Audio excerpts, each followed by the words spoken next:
You want to have some fun?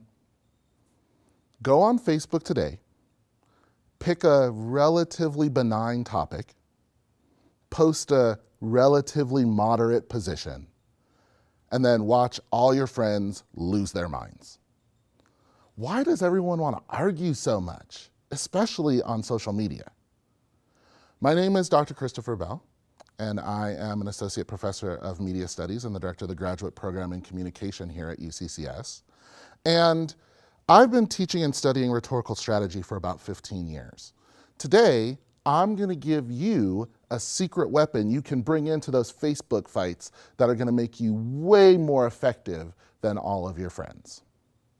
You see, the problem with all these Facebook arguments is that people are really bad at arguing.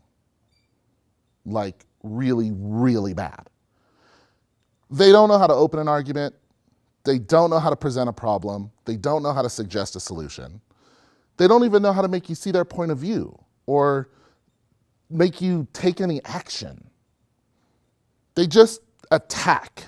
They attack you instead of your argument, which is a thing called argumentum ad hominem. They say things like, well, everyone thinks this or nobody thinks that, which is called argumentum ad populum. They tell you, if you're not with me, you're against me, which is a false dilemma. 3,000 years ago, a guy named Aristotle started listing all the ways people are bad at arguing. And he put them in a book called The Sophistic Refutations. 3,000 years ago. That's how long people have been really bad at arguing. But I can help fix that for you. See, in the 1960s, a guy by the name of Alan Monroe developed a system using psychology to help people get better at persuasion. And he conveniently called that Monroe's motivated sequence.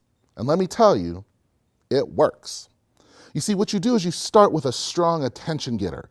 You really draw your audience in. And then, once you have them, you present your problem. What needs to be fixed? The National Communication Association's Guide to the 8 Competencies of Public Speaking says that you should have some supporting sources to back yourself up. So you should definitely include those.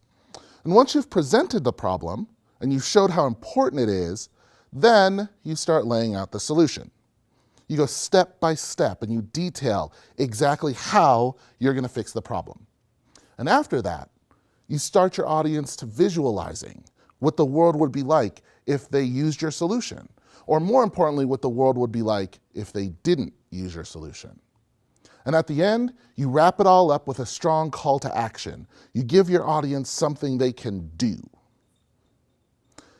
Can you even imagine what your Facebook feed would be like if you were to implement Monroe's motivated sequence?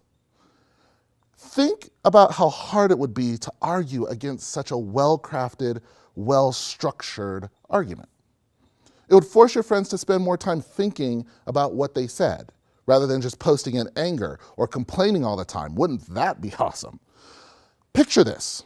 You post this well-supported, well-crafted argument, and then you get to watch the look on all your friends' faces when they can't argue against it.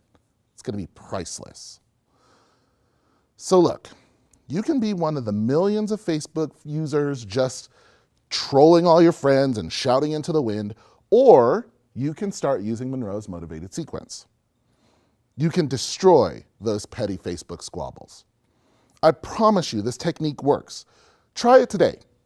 Here's what you do. Go on Facebook today, and when one of those fights starts, drop a little Monroe's motivated sequence on them and see what happens.